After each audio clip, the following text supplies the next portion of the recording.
All right, I can tell you how not sponsored by Blink this is. This is my gift from my beautiful daughter for the holidays. And so let me tell you what we have here real quick. While I'm telling you about it, I'll show you what they're like to install. This is the Blink Gen 3 outdoor system. So a couple things you want to know. It has 2 lithium AA batteries in it, which are supposed to last up to 2 years. I've had other ones and they have really lived up to that. You have day and night HD vision, which is amazing.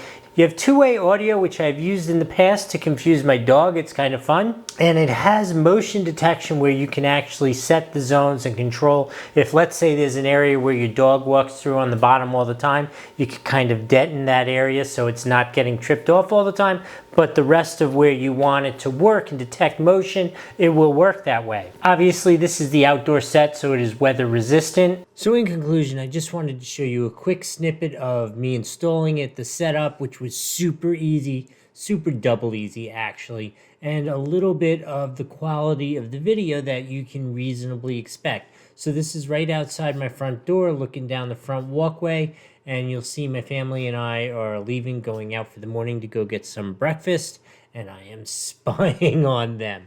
So I really wanted to just show you how successful and how good this has been for me and my family. We really appreciate having the security, knowing what's going on. I hope this has been helpful. We'll see you next time.